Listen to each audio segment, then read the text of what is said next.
Namaste, and welcome to the Creative Resilience Dialogues between Indigenous and Earth-Centered Art Practitioners. Before I get going, I'd like to set the intention. This roundtable discussion explores Indigenous and Earth-centered understandings of creative expression as a spiritual and healing practice. Moving beyond modern notions of art as objects of appreciation, participants will share practices rooted in connection, harmony, and resilience. Speakers will bring our stories, breath work, songs, visual arts, dance, and yogic art traditions, and share how creativity fosters healing, community, and balance with nature.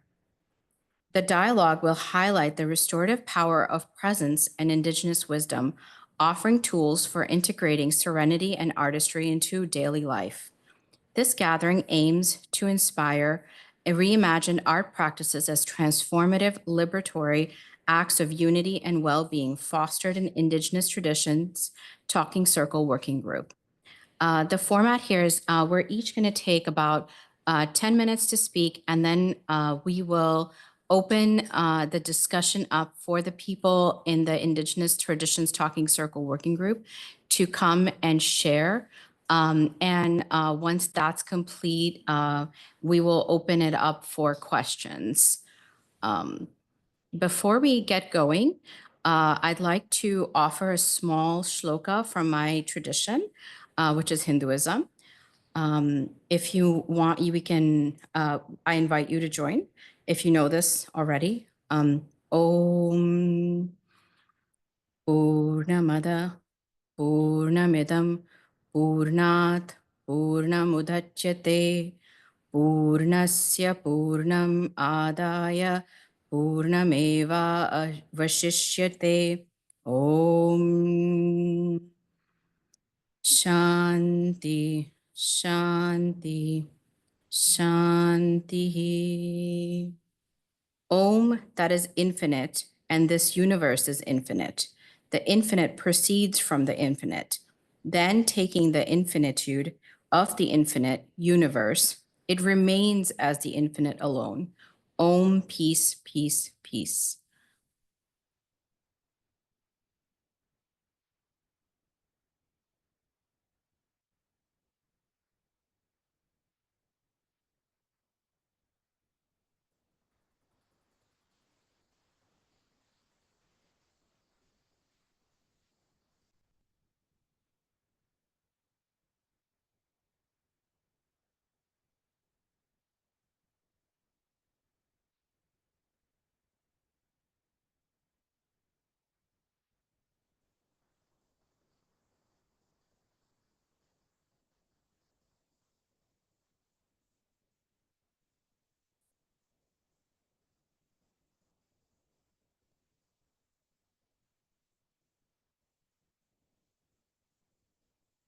Thank you for joining us today. I'm just gonna, I'll be the first presenter.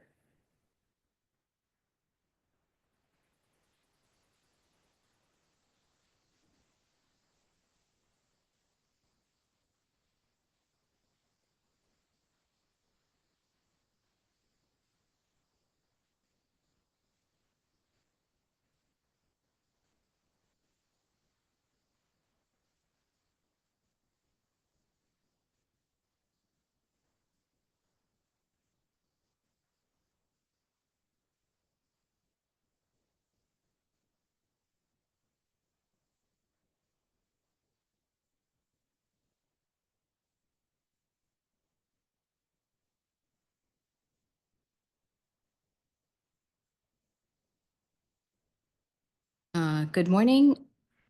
Good morning. My name is Snehapriya Rao. I am a student in Hindu studies at the Hindu University of America. Today, I had a whole different presentation situated in our intention, but but I had to put that aside because of certain things that are happening in the world. And I felt that I could not heal as a person, and I could not heal my people if I didn't actually present that here today. So I'm going to present a presentation called Believe Hindus.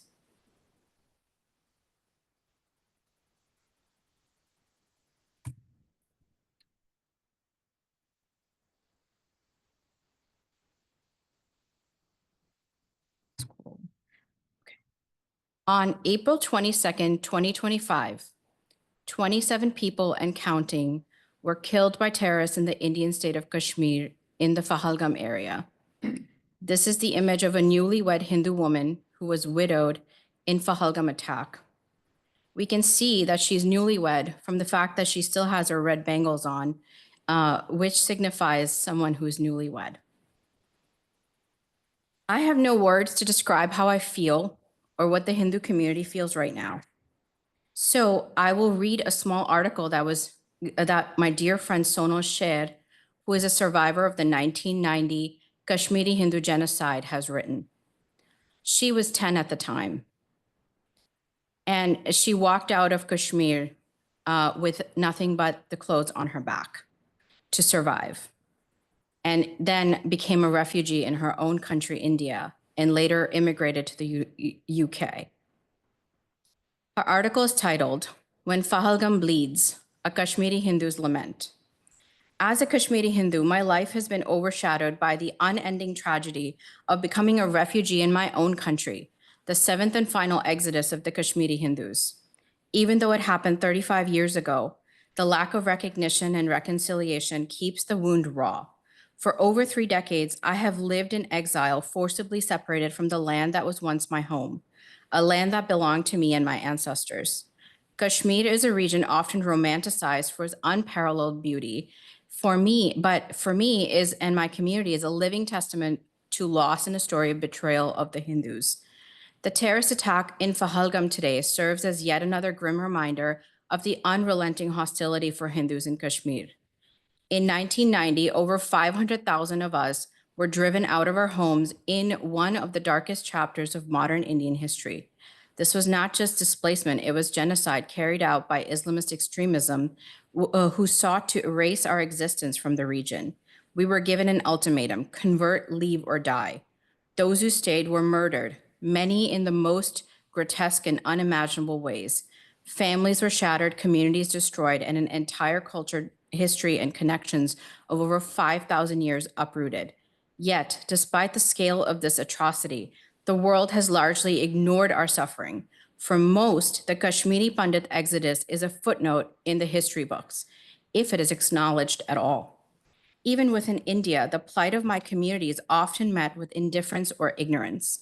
Many Indians I meet in India or abroad, after learning where I'm from, express a desire to visit Kashmir, marveling at its beauty, with little understanding or even care of the blood-soaked history that lies beneath its picturesque landscapes.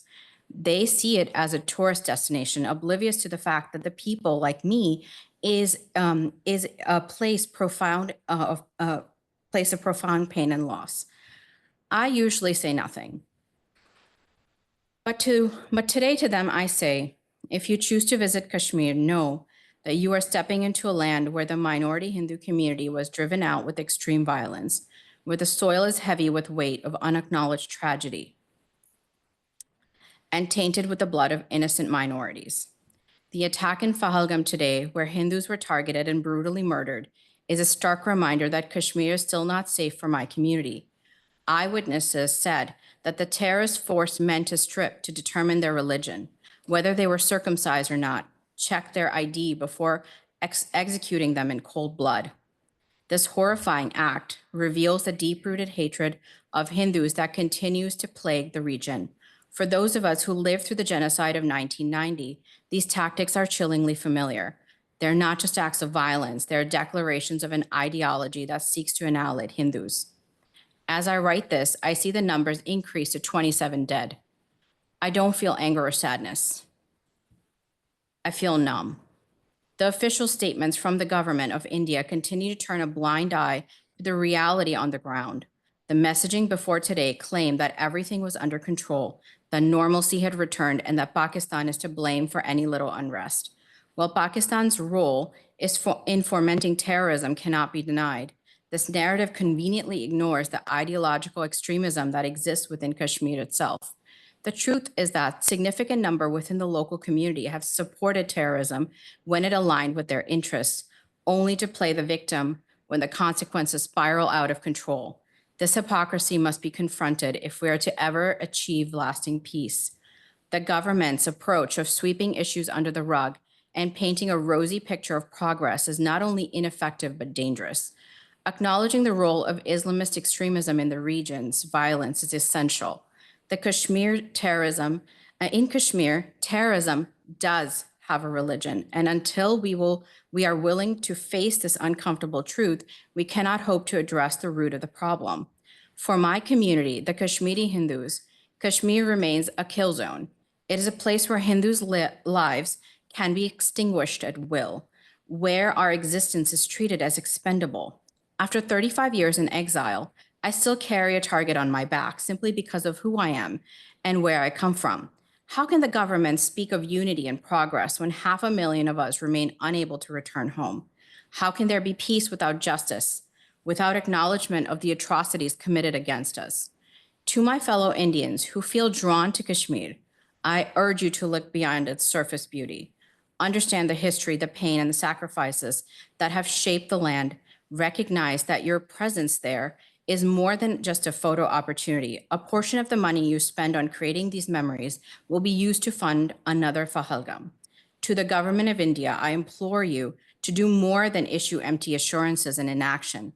It is time to confront the uncomfortable truths, to hold those who support extremism accountable, and to create a Kashmir where people can live without fear. This is not just about the past. It is about ensuring that the future generations do not have to inherit our pain. Kashmir is not a land. It is a reflection of the challenges we face as a society, challenges of truth, justice, and coexistence. We cannot keep our eyes closed to the problem and pretend that the problem will go away. The land of Kashyapa deserves better. Its people deserve better. And my community, the Kashmiri Hindus, deserve the right to return, not to a kill zone, but to a safe and welcoming home. Kashmir is the ancient land of immense beauty and great spiritual significance to Hindus. It is named after our rishi Kashyapa, one of the 7 great rishis of the Vedas. That was more than 5,000 years ago. It is also the land of Kashmiri Shaivism and Shakta. Here is a Gajalakshmi sacred statue from the 6th century Jammu and Kashmir region. This statue currently is at the Metropolitan Museum of Art in New York. A beautiful description is given by the Met. The enthroned goddess holds a lotus in her left hand and a lotus cornucopia in her right, while 2 elephants bathe her with life-giving water. 2 female attendants hold fly whisks at either side, and 2 lions flank her feet. A pair of donor figures hold uninterrupted vessels, pouring riches bestowed by Lakshmi, evoking the river of fortune that flows from the goddess. Gajalakshmi first appears in this form in the 1st century BC, making her one of the earliest recognizable goddesses in Southern Asia. This image of Gajalakshmi can be found in nearly every Hindu home today. You can see how Kashmir's impact is felt across the diaspora as well as every Hindu home. Kashmir is the land of Mother Saraswati, the source of all knowledge, the source of all art and music. We're talking about art and spirituality and music today, yet we are allowing the people of Kashmir to be slaughtered. Unfortunately, her seat, the seat of Saraswati, lies in ruins due to Islamist colonial period. The Kashmiri Hindus are indigenous stewards of the land and its knowledge systems, yet Hindus continues to face persecution in Kashmir. Spirituality and healing requires truth and courage to acknowledge the harm and honor the indigenous stewards of Kashmir. Thank you.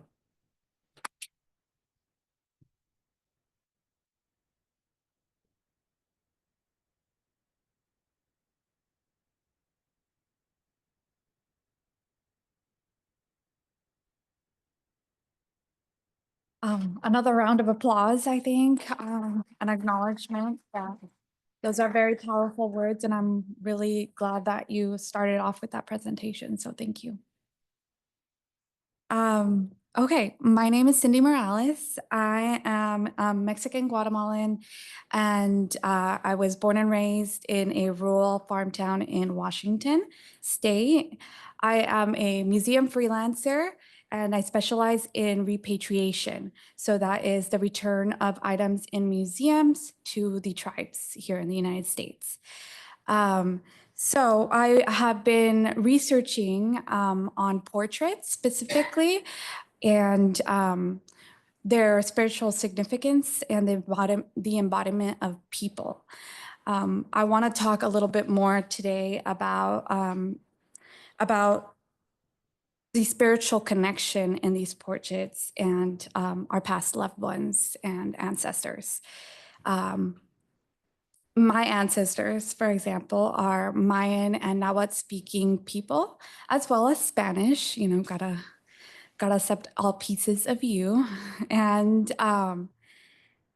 so I have had, in a sense, for lack of a better word, something that is born within me, a calling, and in a connection where I feel and see in art and through art.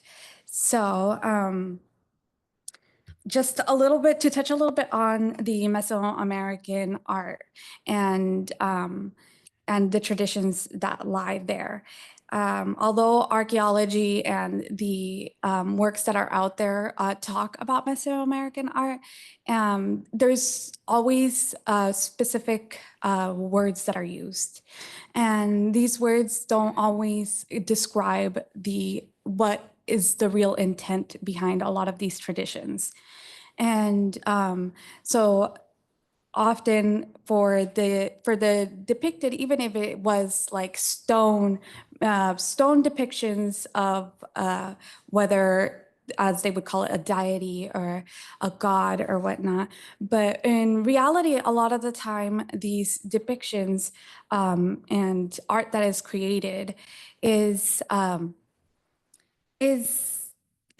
done in a sense to embody. And it's not only just a representation, you know, it is a piece of what is being depicted.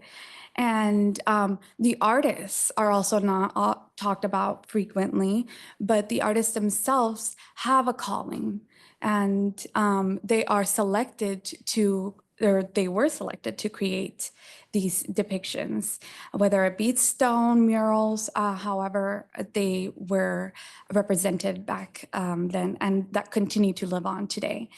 And so among the Maya, the Aztec, the Zapotec, and different cultures in Mesoamerica, the portraits have always been a very special part of culture, and they continue today, as I mentioned, and we can see them. However, the understanding of how and why they are created has kind of been left in the background. And so I explore more of these pieces of art in my research. But like I said, I wanted to talk more about the spiritual connection during this presentation and what I've experienced through my repatriation work. So through my career, I have visited various museum vaults. So I call them vaults because that's what they feel like when it's not your typical part of the museum that the general public gets to see.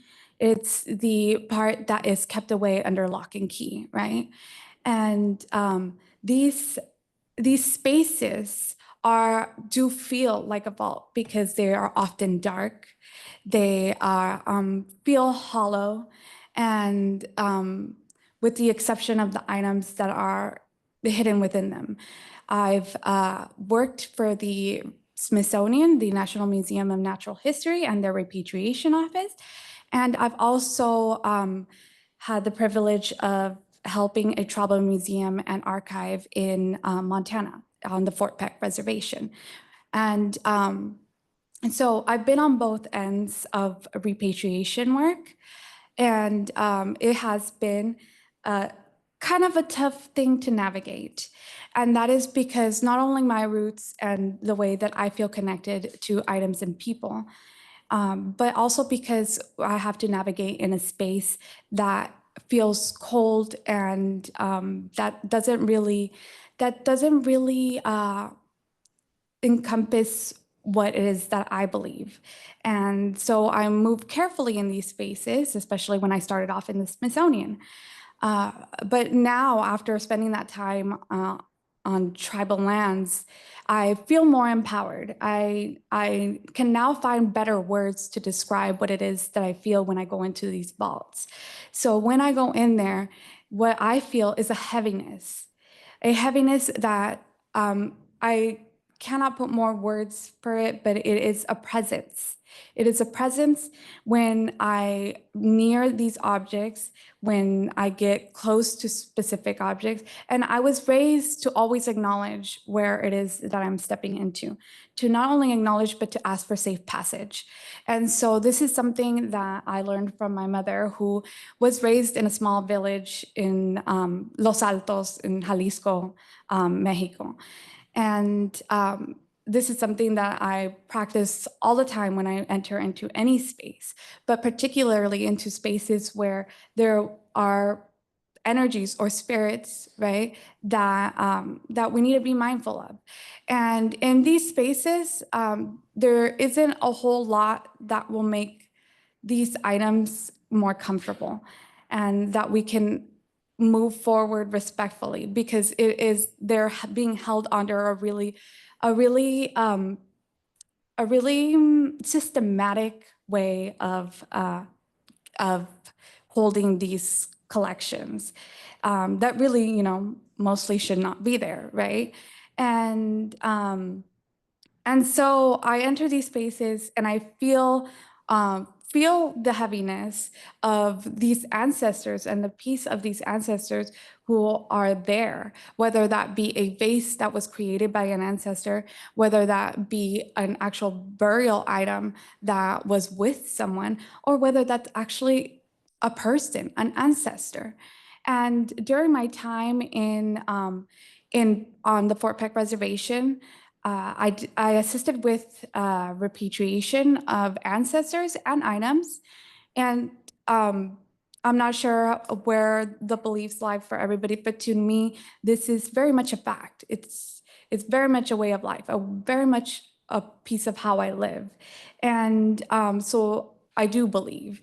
And when there was an ancestor being brought over plane by some of the museum curators, one of the museum curators ended up not making it, had to be hospitalized, deplaned and hospitalized. And and and so this just goes to show, because we participated in ceremony for the ancestors, but it goes to show just how powerful it is for the return, just how much of that energy and that spirit remains with these items and the actual ancestors that are being held in these museums. And so I'm running out of time, but although I'd like to speak more on that, my main thing is that that I really want to focus on the portraits, because not only when I've entered rooms in museums where I've felt the presence of the people in these portraits, where they're no longer with us, but you feel that heaviness, you feel that presence. I've entered rooms, specifically even in Mexico, where there are multiple portraits, but the moment you enter that room, you feel it. You feel their presence. And portraits is something that I have been called, in a sense, to focus on, to even practice. And that is something that maybe you are all somewhat familiar with. And that's the Day of the Dead. Often portraits have become a part of that. And although they can be seen as something that is colonial, the spiritual part of it in the depiction and the embodiment of people through art is not colonial. And that can be seen through a variety of cultures as well. And so that is something that I'm hoping that can be reconnected, and so that portraits can take on a different feeling, a different sense of presence, that when we look at our loved ones, our past loved ones or ancestors, and we have a specially made portrait, that we are able to connect to them through these windows, through these vessels that allow us to do so.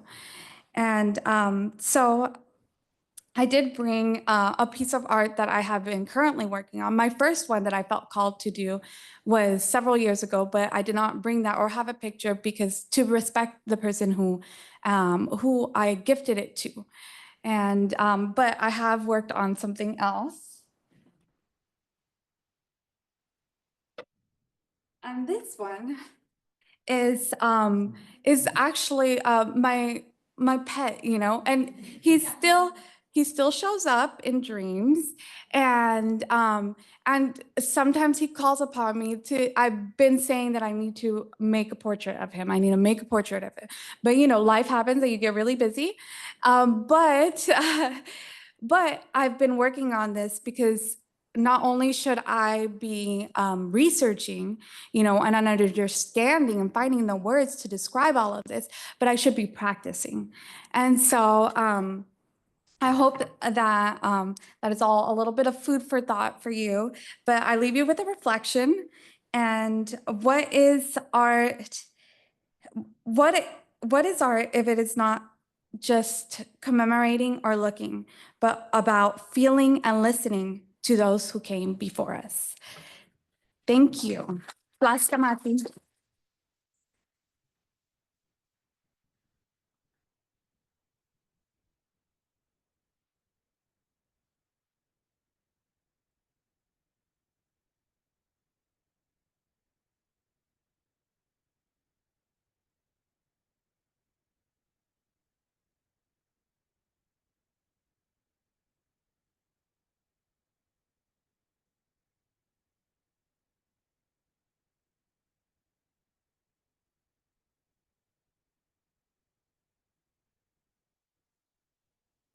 Chokma sa hochifort Izzy Mondragón, chikasha purepecha chicane saya, anchoca chafa eda ok agelia michoacano, coronea Guanajuato, Mexico ako aminti. Shisholop amintili. Hello everyone, my name is Izzy Mondragón. I am Chickasaw, Purepecha, and Chicane. My family is from Ada, Oklahoma, Aguililla, Michoacán, and Coronel, Guanajuato, Mexico. I am from Shisholop, also known as Ventura, California, or in the mud in the Chumash language. Today, I want to share my experience with painting as it demonstrates reciprocity. Honing my skills and creative process exemplifies art as a method of rematriation. Reciprocity is healing.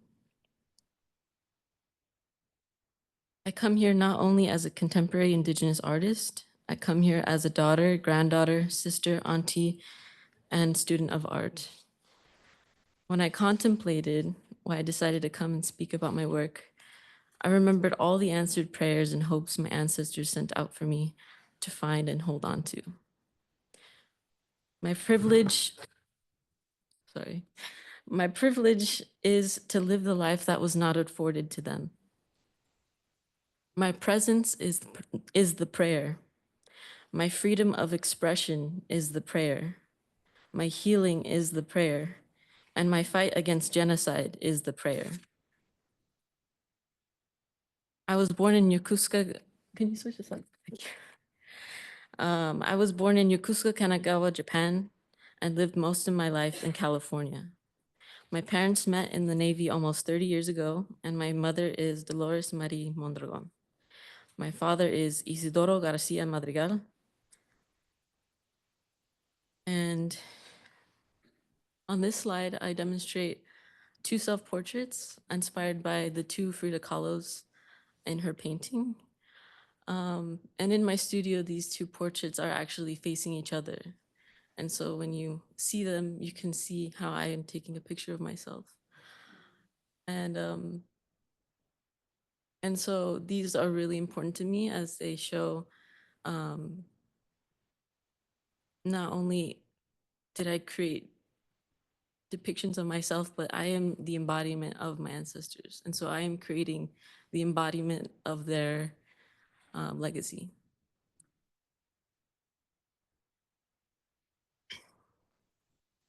My mother was raised on the border of El Paso, Texas, and Juarez, Chihuahua, Mexico, to my grandparents Jennifer June Ryan Mondragón and Rogelio Ortega Mondragón. My grandma Jennifer grew up in Oklahoma with her siblings and my Chickasaw-speaking great-great-grandmother Jewel Ford, the great-granddaughter of Shimohoke, my ancestor who survived the Trail of Tears. My grandma met my grandpa Rogelio in San Francisco, where he owned his upholstery business. My grandpa grew up in Coronel, Guanajuato, Mexico, and Mexico City as a teenager. In the city, he made his start as a champion boxer and won the diamond belt in Caracas, Venezuela, representing his country. Through a contract, he came to Los Angeles to box. And next slide. Oh, actually, next slide. So these are their portraits that are currently in progress. And so so for my grandfather, he came to Los Angeles to box. In this painting, still life and living still life and portrait, I honor their story and remember that without them, I would not be here. And in the next portrait, to the right, celebrates the lives of my abuelos, on my dad's side. My dad was born in Santa Clara, California. He grew up having my grandparents working hard and switching shifts throughout the day and night. Before they married, my grandparents were dating in Aguililla, Michoacán, the town they met. My abuelo ended up deciding to immigrate to the US to find better opportunity and ended up working in the fields. They did break up. And my grandfather was sent back to Mexico, and yet he came back 3 more times. My grandparents, okay, yeah. Soon after, my abuela came to the US hiding in the trunk of a car. She then reunited with my grandpa because they settled in the same immigrant community in the Bay Area. Together, they were certified by NASA to build components, to build computers and maintenance them in the laboratories. And to this day, my abuelos work hard each day, every day, celebrating the life they built together and the life that Creator gifted to them. With both of these paintings, I honor my family and their stories of survivance. My act of reciprocity is to use the skills I've developed as an artist and spend my time in gratitude with each and every brushstroke and gift them these portraits to have as a constant reminder of the love I carry for them. That's all I've wrote, but I do really love my family, and so I really wanted to share their story first, because their story is what informs the rest of my artwork, the rest of what I do in my day-to-day life. And so, next slide. This is a picture of the altar we made this last October, or this last Dia de los Muertos. I ended up winning a place in photography at my college, but I really wanted to show this, to show the idea of syncretism as reciprocity as well, because my grandparents are Catholic, and so they themselves do not identify as Indigenous, but they know that I'm Indigenous, and so in respect to me, they have become more aware of their own identity. And so by honoring their God, their creator, their beliefs, I honor the idea of syncretism, the mixture of Catholic and Indigenous ways of honoring our ancestors.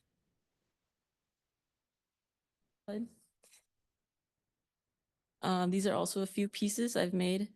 And I wanted to show them because they're very different from the portraits I've made, but they do also represent my idea of rematriation and how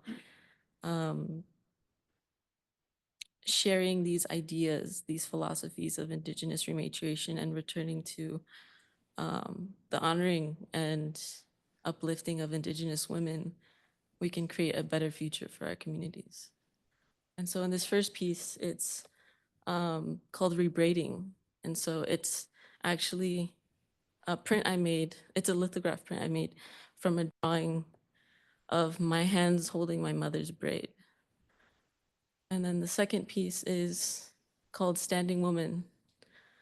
It's to honor Indigenous women's bodies, not as sexual beings, but as creators. And so, and the next piece is Mirror in Chickasaw. So it's Aile Pisa. And I created this piece in reflection of the Veteran Women's Healing, Indigenous Veteran Women's Healing Retreat, where the phrase, I'm your mirror and you are my mirror, was repeated. And in that way, our struggles are not ours alone to carry, but to share and to show that we are not alone.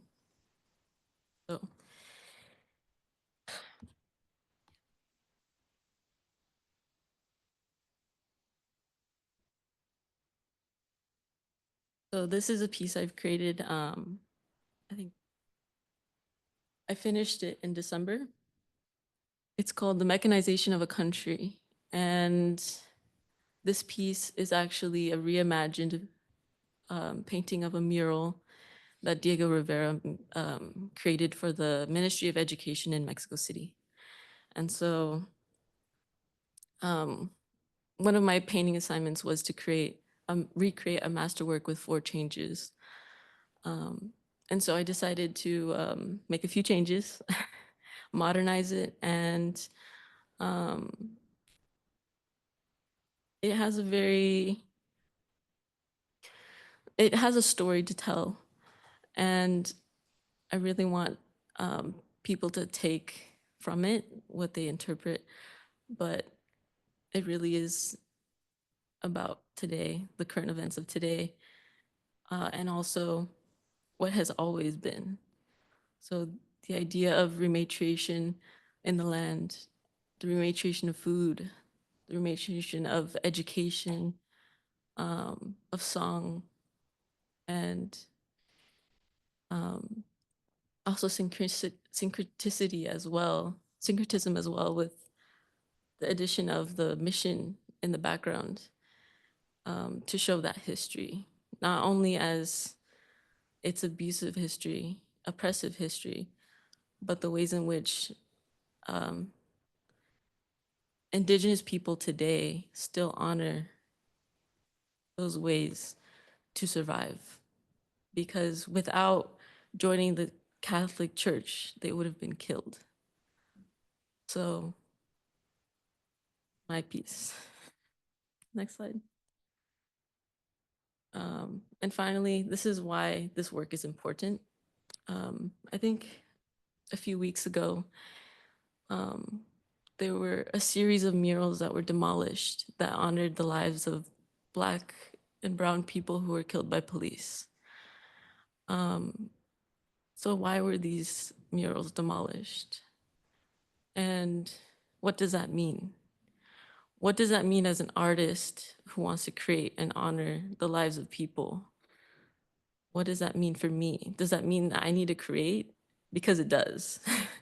It means I need to push back against what is pushing against me. And so that's why this work is important. Thank you. Chokmashki.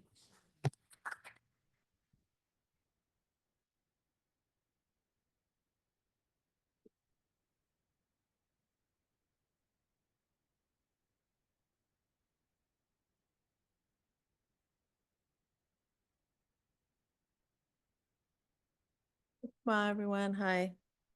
I it's hard to follow your daughter, and I find it very unusual at conferences for that to happen.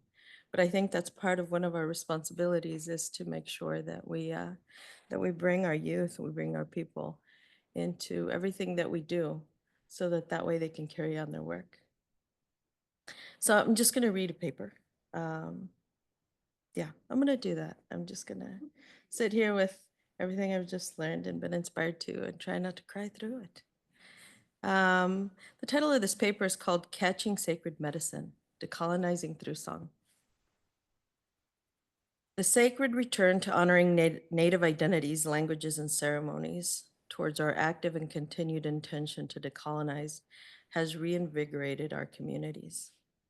The active effort through Native language acquisition, including the learning and catching of drum songs, has allowed reclaiming to be joyful and demonstrate a very wholehearted revitalizing of cultural pride forward and backwards through generations that are collectively learning their long prohibited languages and healing the self and all those that chose to sing, learn, or hear songs in languages long unpracticed.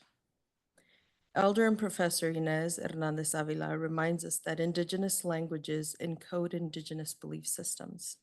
So, as we learn the words and string them together with intentional cultural humility and a suspension of judgment, communities using medicine drum songs and even native rap are able to appreciate the inscribed goodness, strength, wisdom, compassion, and kindness, and are able to glean some of the Indigenous belief systems surrounding cultural practices, philosophies, protocols, and rhetoric, and not fearing speaking about the grief, nor acknowledging how white settler colonialism, including complicity, has unbalanced rematriating and moving many away from sacred practices and ways of life.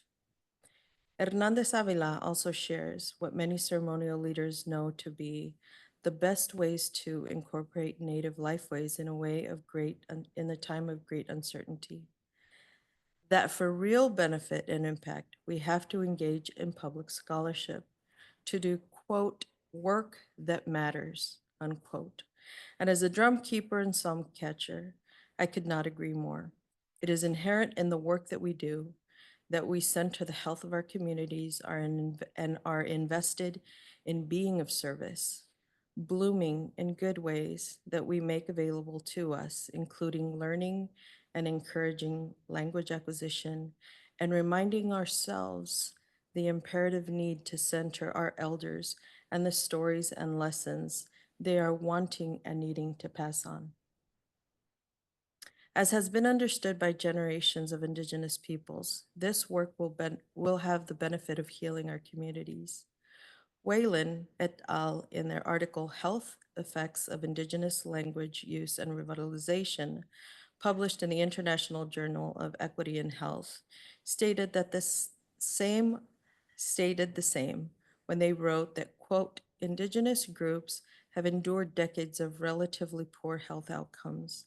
Language revitalization is both empowering and promising for making significant improvements to the health and well-being of Indigenous communities, unquote.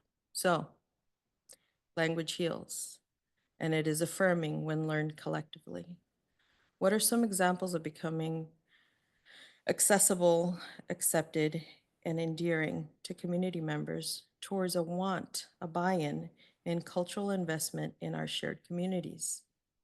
As a community drum keeper over a decade, and after witnessing and learning from community elders for much longer, I have found that cultural humility and the push towards inclusion of the oppressed, including Two-Spirit and trans people, the most sacred peoples, we are able to demonstrate sincere and genuine care for the most disenfranchised and show how we care for and how. Two-Spirit peoples have always been sacred, even if this knowing, like that of who our people are, what our languages sound like or who our relatives or ceremonies are.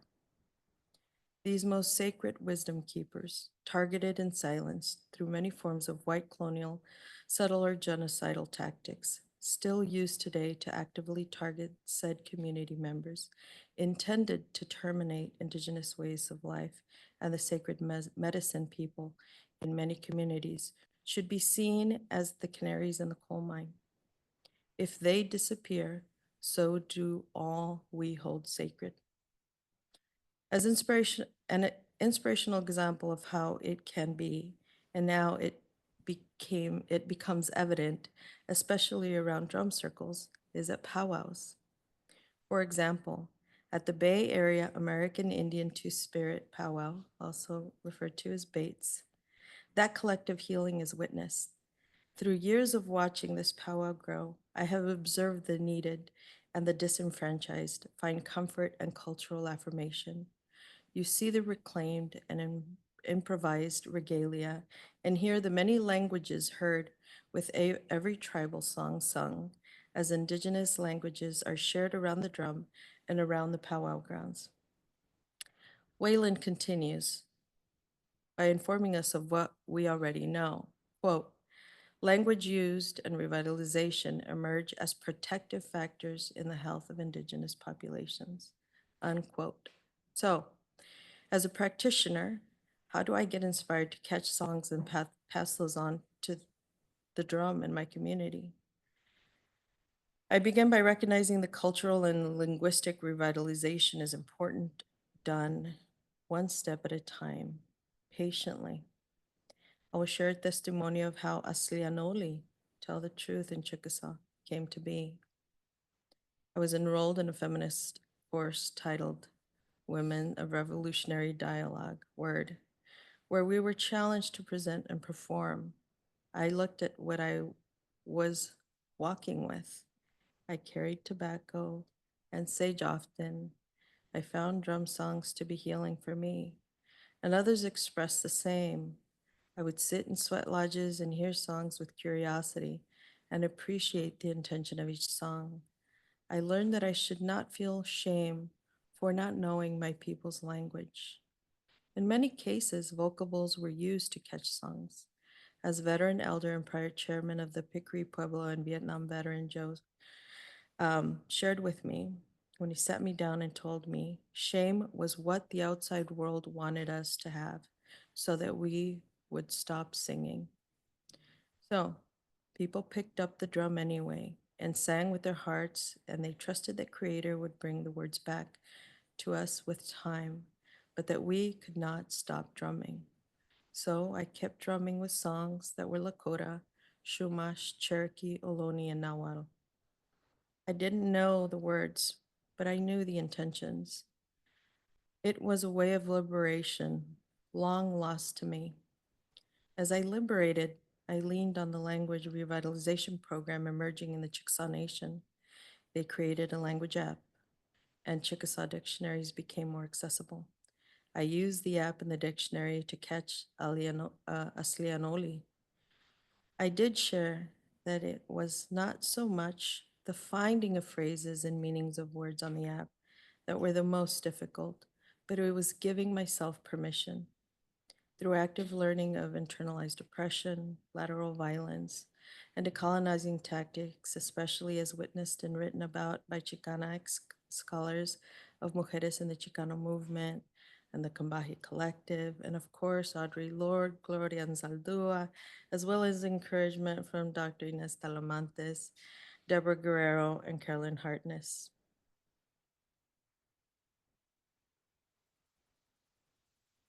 I came to learn how Indigenous women helped a lost Chicana who could reclaim her Chickasaw identity, how to become confident and unapologetic about walking with courage and honor. It continues to become evident that this is the hands leaned back to help those coming up behind you, who are the many roots that keep our traditions, courages, and creativity alive and flourishing.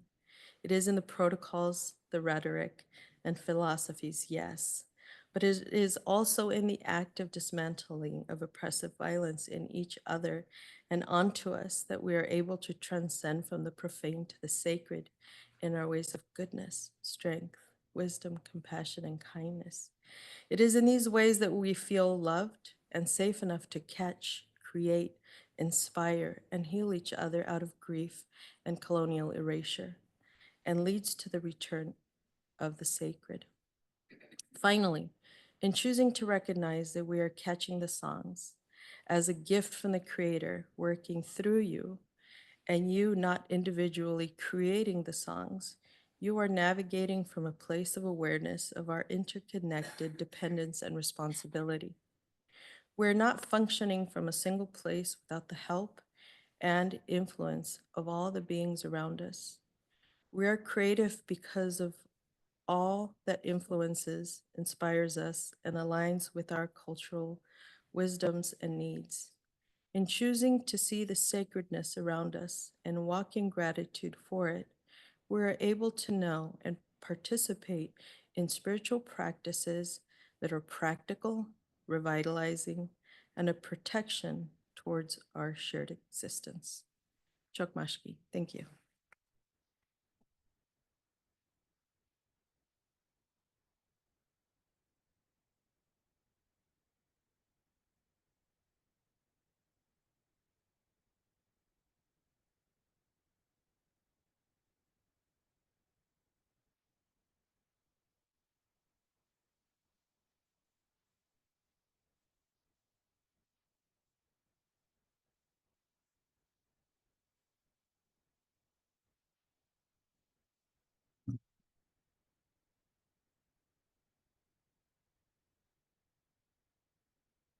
My name is Sara Gepp, and I'm an equine assisted learning facilitator in Southern California in the Los Angeles area. And today I'm going to talk about our relationship with horses, a reciprocal relationship. I'm going to talk about our creative process. And I'm also going to talk about how we can become more emotionally intelligent by increasing our mindfulness. And in this emotional intelligence, we have everything that we need to resource ourselves through polyvagal toning, through the rest and digest features of the nervous system that we might not always be in touch with. But first, what we're going to do is watch a video of an equine therapy exercise done with children where we painted with non-toxic finger paint on horses. And we're also going to sing a song together for whoever may choose. This word kawayo is the adapted name for the horse. My heritage is Chilean on my dad's side. I'm of Mapuche descent on my dad's side, and on my mother's side, Irish Celtic from West Cork, Ireland. And I combine these cultures and this cultural understanding with music, with my connections to the horses, and we're going to see some of those cultural connections in the following slides. But first, we're going to learn a song together for all who choose to join. So if you could play the video. This video will play in the background. We're going to see kids painting horses.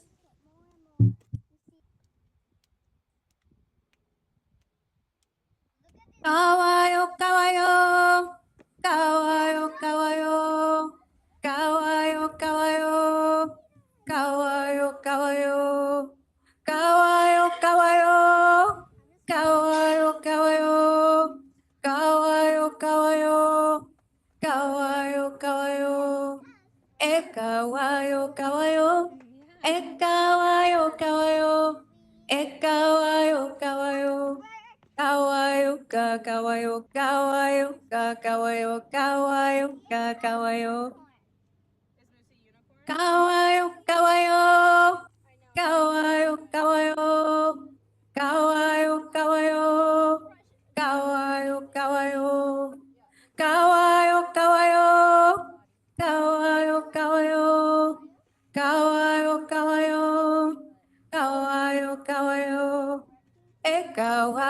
caballo, caballo, caballo, caballo, caballo, caballo, caballo, caballo, caballo, caballo, caballo, caballo, caballo, caballo, caballo.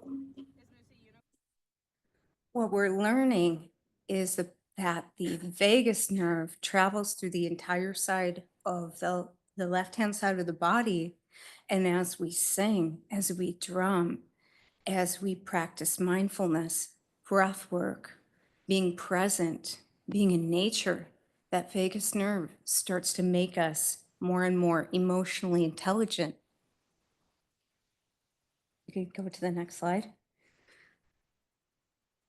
This is a picture of some of my work and also a picture of the horse's vagus nerve system and our nervous system and what happens when we come into hands-on connections with the horse, such as in equine therapy.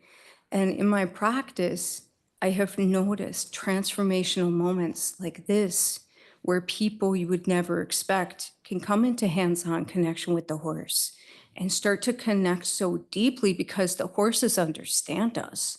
The horses can feel what they feel what we feel, and they can really create this sense of calmness, and this has a scientific reason behind it. You can go to the next slide. So if we think about family systems and we think about heritage, neuroscience is now telling us that the dopamine transmission that we have as infants is transferred from the mother to the infant. And sometimes that doesn't always go as planned. People have their own emotional ups and downs, and people have different family systems, family information, even family trauma or post-traumatic stress that comes through these family of origins. However, what we're learning is that with mindfulness and connections to cultural identity, particularly with our relationships with the horses through generations, what we can find is a very strong ancestral connection that connects us to our own identity, but also in healing the past, we can heal future generations. And there is a sense that we have within the nervous system called interoception, which not only tells us how we might be hungry or thirsty, hot or cold, but also embodied emotions that tell us how we may be feeling and what experiences that we may be having in relation to our own sense of safety.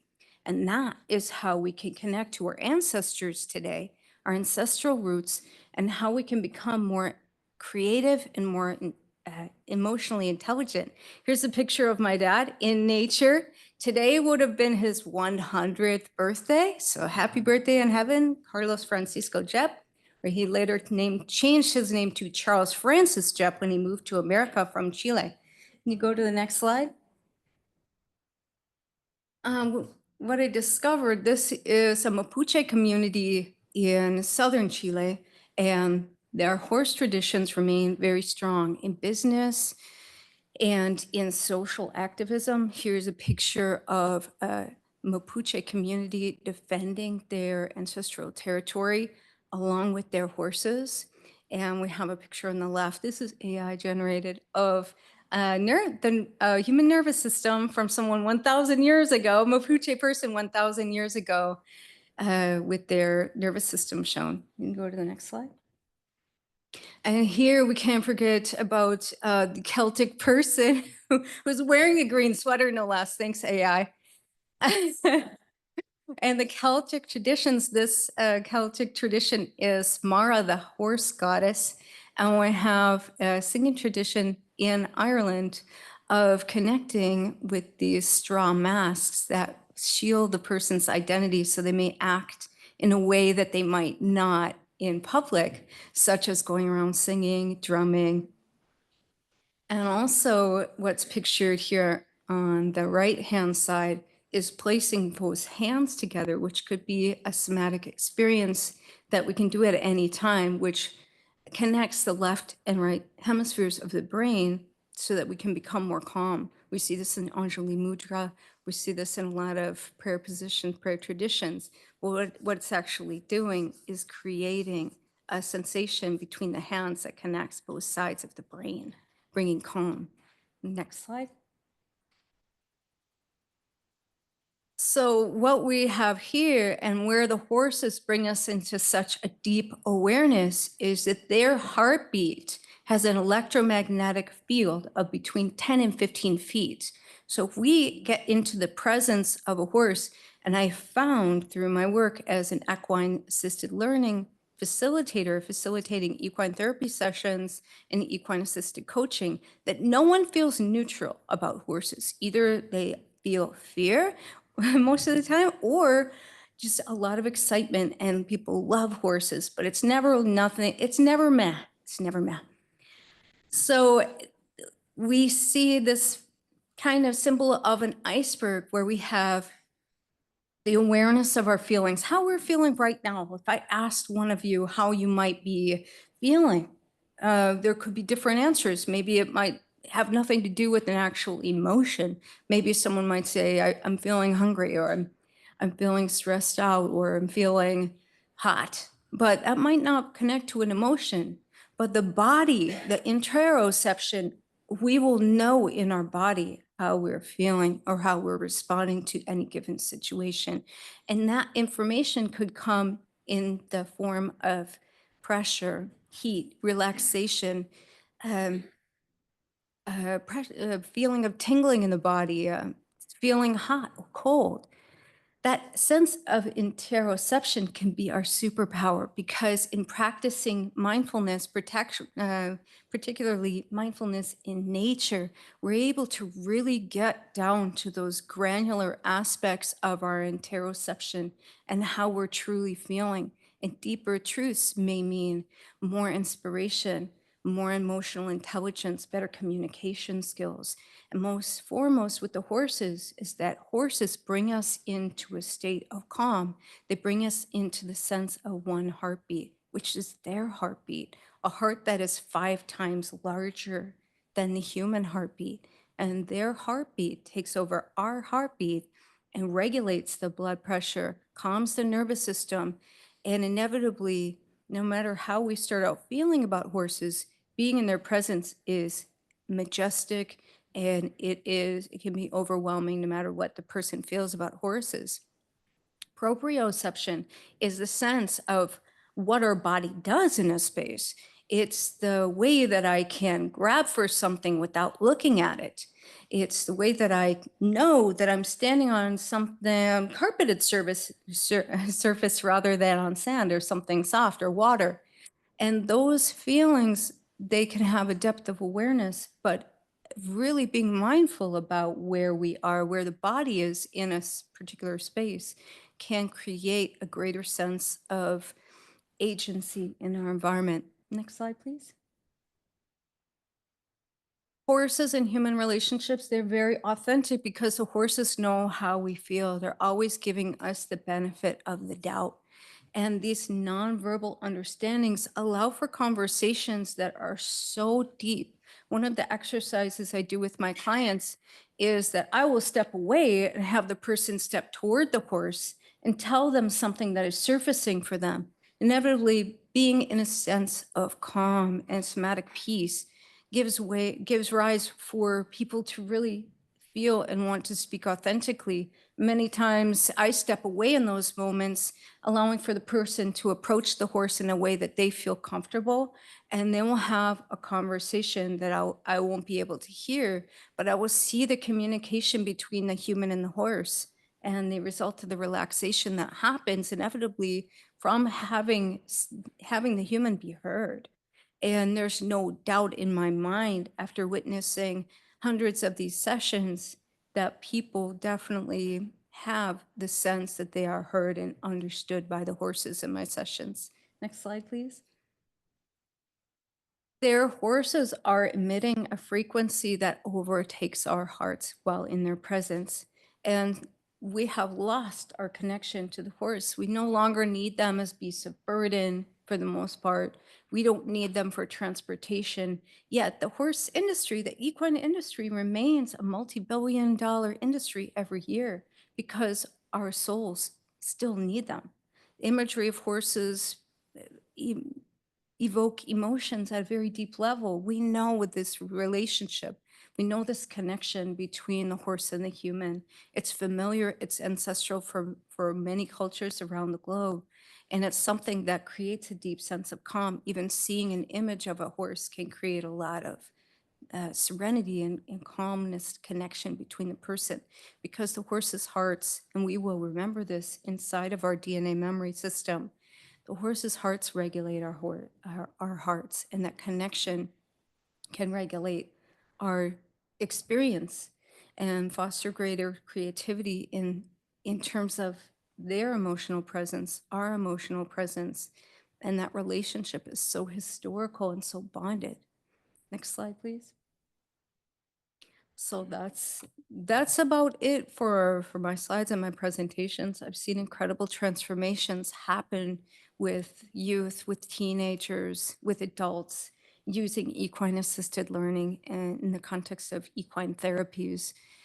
You can connect with me by scanning this QR code, closetotheearth.com. And remember, you are your ancestors' wildest dreams. Thank you for listening. Ciao to mai.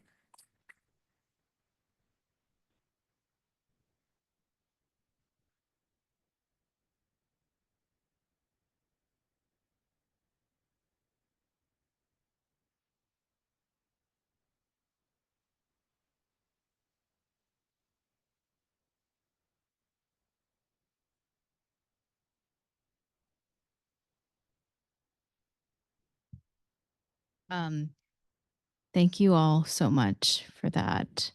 I think I'm going to invite the people from the Indigenous Circle, Indigenous Talking Circle Working Group to, maybe raise your hand in the chat on if you're on Zoom or if you're in the room, and you're free to come and share anything you'd like. Well, maybe we'll, do we have a tech chair? Okay. Sorry, can we maybe just have you just pick people? Sorry. Oh, you are, okay.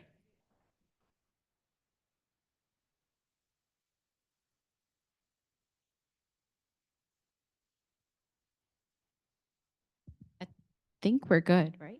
We're good. Does yours work? I think it does, yep.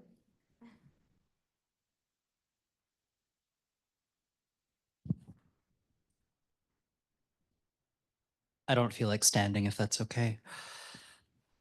I want to thank everyone who presented. This was very healing for me, as those of you in the talking circle know. I've been thinking about a lot of stuff recently.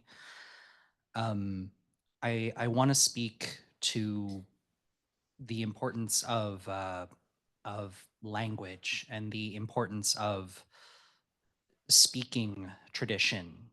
And I want to do that by getting a little bit vulnerable. My family, for as long as our history goes back that we can track, has had difficulty with language. In 500 years ago, our language would have already been fairly close to stamped out by the Mexica. We originally spoke a Matlasinca dialect. And the Spaniards came, and eventually we no longer spoke Nahuatl. When my family came to the US, they were abused for speaking Spanish in public. And then eventually, when I was a small child in the 1990s, my white grandmother told me that she didn't like me speaking Spanish, and I stopped. To the point that if anyone addresses me in Spanish, I freeze. This presents a barrier to learning tradition, to getting back to roots, and it's been difficult, but I feel like it's important to speak to this because I know that this is a wound that is not just mine. So I want to say to all of my Latina Indigenous siblings who may be listening in this room, on the Zoom call, who watch the recording, who have been stripped of their languages multiple times over. Learn a couple of words. Learn the words for thank you.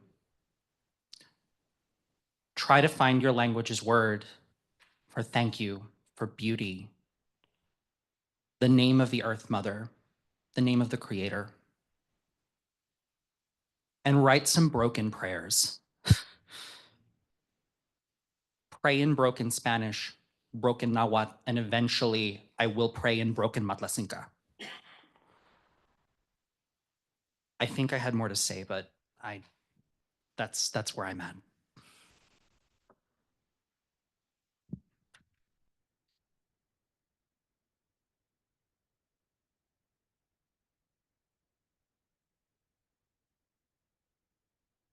Thank you, all of you. This is so beautiful. And I know you all put some work into coordinating, so it makes sense that it was so like nicely connected. I actually wanted to ask Cindy, I'm always so intrigued by your work and so grateful that you're in the museum space, which is such a hard place to be. And I was curious if you'd share a little bit about, I think kind of to Stefan's point, like this big rupture that happens between the communities that originally made all these art pieces and then the ways that these materials get stolen or purchased or whatever we want to call it, but they get displaced, right? And they come into these vaults, these storage spaces. So I'm curious if you could say a little bit about how you imagine or feel or pursue the connection between these really old but still vibrant beings with communities, because of course, you know, there's like different versions of connections, there are different versions of colonization and violence that get in the way of that relationship. But I just love to hear a little bit about how, either through your own art or your spirituality, that you're kind of imagining and feeling the connections between the past and the present. Okay. It's on. Hello. Okay. um, so I kind of want to mention some things that I didn't mention. I kind of go off when I start talking, but which I think helps me, or it helped me while I was living on the reservation and helping with the tribal museum. And the director there became a mentor for me and really helped me find the words for what I was feeling. And she, Diane Yupi, she was born with the way of life for the Fort Peck Reservation. She's Sioux primarily, but she really there's a couple phrases that come to mind that I hope can help kind of understand that connection. But it's not a complete quote, but basically. So she described for the items that were being repatriated, that these items, not only like do we breathe life into the art, and so therefore a piece of people goes into them, but they have the power to give life back to descendants.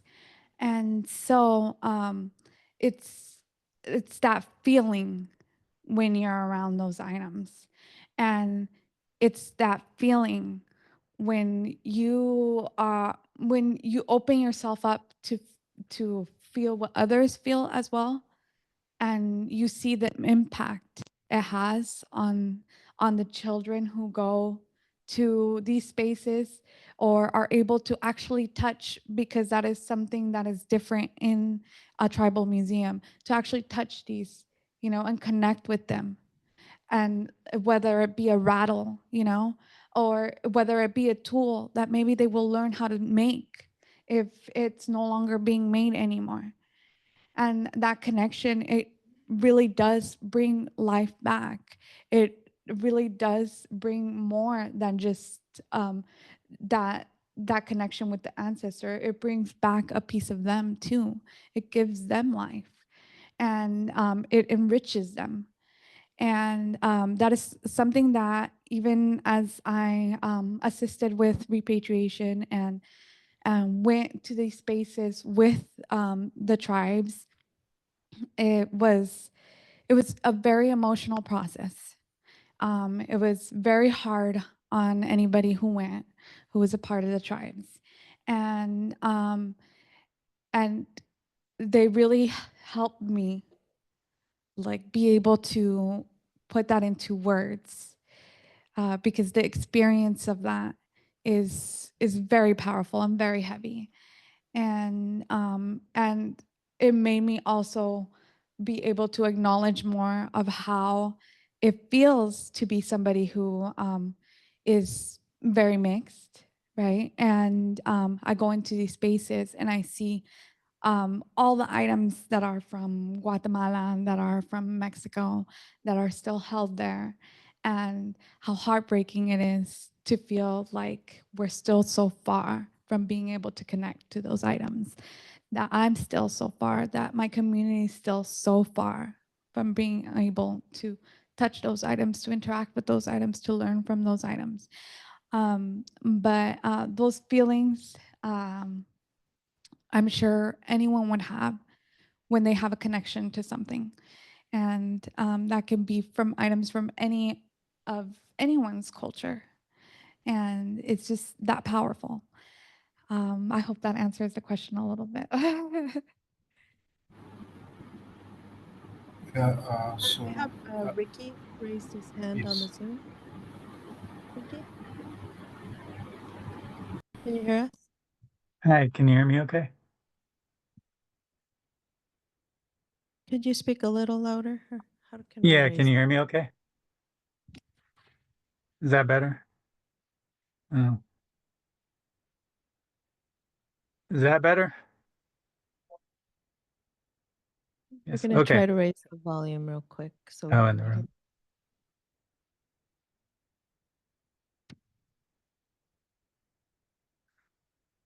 Is that better?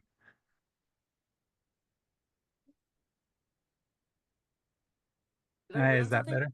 No, you're kidding me. I'm so sorry. Oh, there he is. Okay. Hi, can you hear me now? Not really. Can you speak, Ricky? See if we can You hear know, you. can you hear me now? No.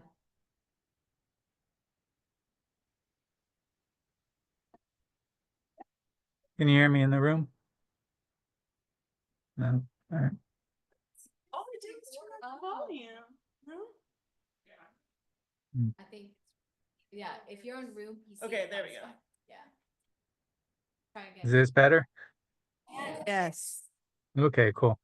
Thank you for bearing with me through that. First of all, I want to say, you know, I love this group. The Indigenous Talking Circle is like the best heart medicine I know in this world and in this life. So thank you all for that. The elders and the peers there, yeah, it takes care of my heart. That's what I can say about that. I'm hearing a lot of issues of connection, and Stefan's issue of language resonates with me right now, and I appreciate Sneha's invitation to share, and so I wanted to share a little bit about moving beyond human language for a second, and talking about connecting with, you know, our the other life forms and landforms that are co-creating life with us. Like when we move into an ecosystem, you know, we're moving into the living artwork of that ecosystem, and we're a guest there, but we're also a participant, and we're being shaped by the ecosystem as soon as we enter it. And I think, you know, our ability to be a benevolent force there is largely dependent on our relationship with that place, but that relationship is dependent on, you know, individual connections as well as collective ones. And so, you know, I just I've been spending a lot of time this last year communing with trees. And I don't mean just like going out and looking at the woods. I mean going out and greeting an individual tree and developing a relationship with that individual tree. And, you know, I speak human language to it. It speaks its own, the language native to its body back to me. And we sit there and there's this communication that's happening between our bodies that might not rise to a level of English or something that we can comprehend in verbal language, but the communication, the relationships forming, and even after a matter of a few days of connection, you know, this friendship emerges. And so then you can literally become friends with all the life forms in the places you inhabit. And once you have that friendship, then you really pay attention and understand the differences day to day, what's happening in that ecosystem, and become a better caretaker of that ecosystem because you notice those differences. Like maybe the trees or the plants are thirsty, maybe they need fertilizer, maybe they just want company, and you know they enjoy you being there. They're perceiving you as much as you're perceiving them. Anyways, it's you know just this language, this issue of communication and interaction and language, you know, with all of the creatures in the place itself that's coming to my mind, and I wanted to share. So thank you for listening. Ooh, can you hear me? Sorry. So my, okay. Okay. Hi, my name, this is for, and for Cindy, right? Cindy, you both work in, so my name is Sangeeta Kausik, and I'm founder of the NYU Hindu Center, and I'm also Asian Hindu to lead in 150-year history at the Met. So I have a question regarding, both of you spoke about museums, and especially you, Cindy, you spoke about the spiritual significance behind different art objects and how they should not be removed from certain spaces and cultures. And then you showed the Gajalakshmi at the Metropolitan Museum, which I've seen 1,000 times, and I've been in the vault 1,000,000 times. Both cultures, they never explain what the spiritual significance is behind any of why they were constructed, why they look a certain way they do, and everything like that. So you work in these spaces. How do you get in front of these audiences and explain folks within the museum, and also, you know, get panels like this there to explain like what it means to be Indigenous, what it means to be Hindu, to be from cultures that most folks are not familiar with, and what these ancestral worship is, because a lot of people don't know what that is. It's big, prevalent for me because I'm Tamil, South Indian. It's a big part of our culture.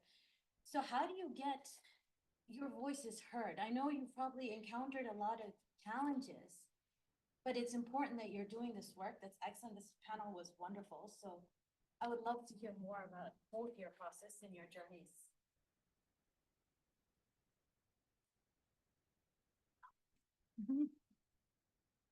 Thank you so much for that question. As a Hindu, I had my own journey through Hinduism. I am an immigrant, moved here when I was a child. So after we immigrated here, it became very common for me to have to explain my faith.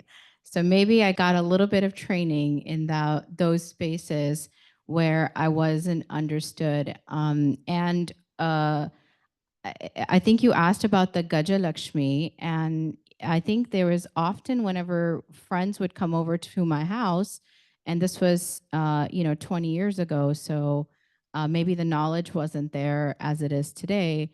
There was often questions about deities and why there's certain forms and all that. And my mother would always explain to my friends that each deity had a certain form because that form itself contains knowledge for us to contemplate on. And when you see the form, it might not immediately make sense, but it might come to you as a blessing from the deity in a time when you need to see that.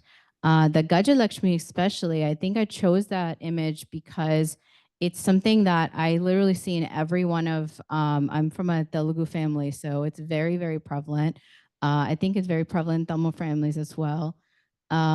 So it's a sign that prosperity is always there, even in times of great difficulty. At least that's how I have always received that.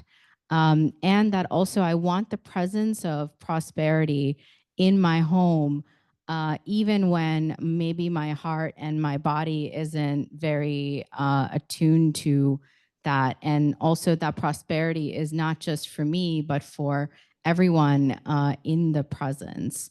Maybe, I don't know if that answers your question, but yeah.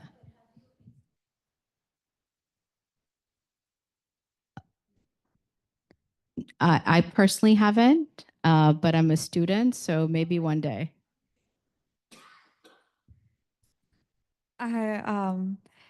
I have to say it's difficult. I think it was more so difficult for me at the beginning of my career in repatriation because I was entering these spaces and I've always kind of been like taught that, especially because my parents are immigrants, that I need to be quiet. You know, I need to be not that noticeable, and that's been a huge challenge for me.